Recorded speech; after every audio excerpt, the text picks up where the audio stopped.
साल था 1981। 14 फरवरी की सुबह उत्तर प्रदेश के बेहमई गांव में एक ऐसी घटना हुई जिसने पूरे देश को हिलाकर रख दिया। बेहमई गांव की उस सुबह ने भारत के इतिहास में एक ऐसा अध्याय जोड़ दिया जिसे आज भी याद किया जाता है। इस घटना में 22 ठाकुर पुरुषों की हत्या हुई, जिसने पूरे देश में गुस्सा, बहस और डर का माहौल पैदा कर दिया। इस घटना के केंद्र में थी फूलन देवी, एक ऐसी महिला जिसका जीवन संघर्ष, दर्द और विवादों से भरा हुआ था। समय के साथ फूलन देवी को दुनिया ने बैंडिट क्वीन के नाम से जाना।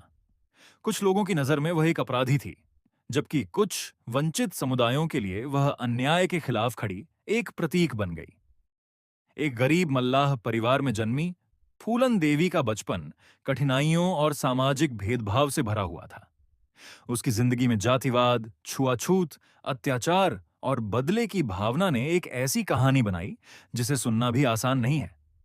फूलन देवी का जन्म 10 अगस्त 1963 को उत्तर प्रदेश के गुरहा का पुरवा नामक छोटे से गांव में हुआ था। यमुना नदी के किनारे बसा यह गांव गरीबी और पुराने सामाजिक नियमों से घिरा हुआ था। उस दौर में गांवों में लड़कियों को अक्सर बोझ समझा जाता था। समाज की सोच और गरीबी ने कई परिवारों की जिंदगी मुश्किल बना दी थी। फूलन अपने माता पिता की चौथी संतान थीं। 6 बच्चों में से केवल वह और उनकी एक बड़ी बहन ही जीवित बच पाई थीं। मल्लाह जाति में जन्म लेने के कारण फूलन का परिवार सामाजिक व्यवस्था की सबसे निचली पायदान पर माना जाता था। गांव के ठाकुर परिवारों के लिए उसका परिवार खेतों में मजदूरी करता था। बचपन से ही फूलन ने असमानता को करीब से देखा। फूलन बचपन से ही बेहद जिद्दी और निडर थीं। वह गलत बात के सामने चुप रहने वाली नहीं थीं। जब उनकी चचेरी बहन ने छोटी सी जमीन पर लगे नीम के पेड़ को बेच दिया, तो 11 ही साल की फूलन ने विरोध करने का फैसला किया। 11 साल की उम्र में फूलन ने उस जमीन पर धरना दे दिया और परिवार के बड़ों को चुनौती दी। यही निडरता आगे चलकर उसकी जिंदगी का बड़ा मोड़ बनी। लेकिन यही साहस और विद्रोही स्वभाव उसकी जिंदगी में आगे चलकर सबसे बड़ी चुनौती बन गया।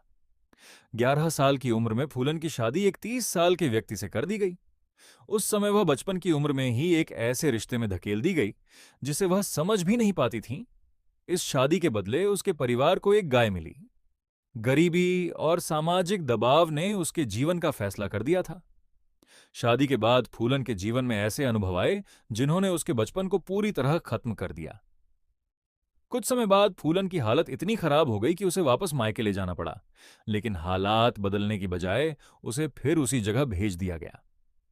वापस ससुराल जाने के बाद उसे सम्मान और अपनापन नहीं मिला। उसे एक नौकरानी की तरह रखा गया और लगातार अपमान सहना पड़ा।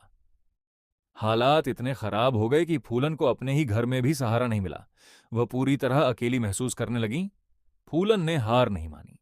उन्होंने आत्महत्या करने के बजाय वहां से भाग निकलने का फैसला किया। आखिरकार उसका पति दूसरी शादी कर चुका था और फूलन अपने पुराने बंधनों से बाहर निकल चुकी थीं। लेकिन आगे की जिंदगी और भी कठिन मोड़ लेने वाली थी। लेकिन आजादी ज्यादा दिन नहीं टिकी।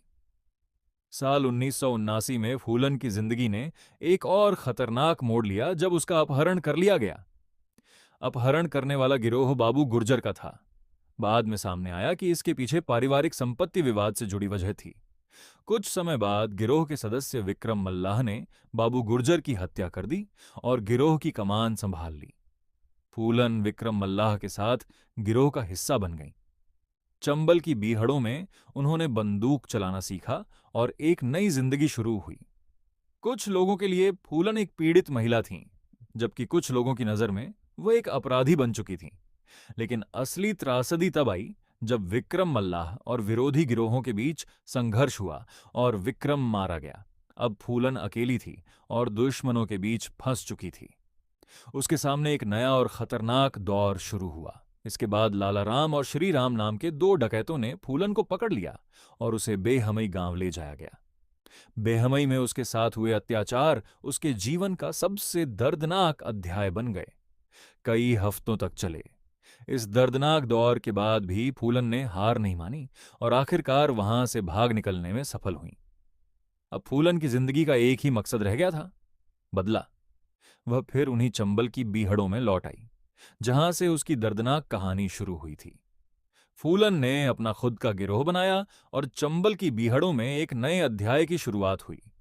14 फरवरी 1981 को फूलन और उसके गिरोह ने बेहमई गांव पर हमला किया।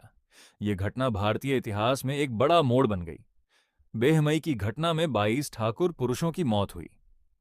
इस घटना ने पूरे देश को हिला दिया और बड़े विवाद को जन्म दिया। बेहमई नरसंहार के बाद पूरे देश में राजनीतिक और सामाजिक हलचल मच गई। फूलन को पकड़ने के लिए बड़ा पुलिस अभियान शुरू किया गया, लेकिन वह करीब 2 साल तक पुलिस को चकमा देती रही। इसी दौरान मीडिया ने उसे बैंडिट क्वीन के नाम से पहचान दी और उसकी छवि देश भर में फैल गई। कुछ वंचित समुदायों के बीच फूलन एक प्रतीक बन गई और उन्हें एक अलग नजरिए से देखा जाने लगा। फूलन ने अपनी लोकप्रियता का फायदा उठाकर सरकार के सामने आत्मसमर्पण की शर्तें रखीं। उसकी शर्तों में परिवार की जमीन वापस करना, भाई को नौकरी देना और गिरोह के सदस्यों की सजा कम करना शामिल था।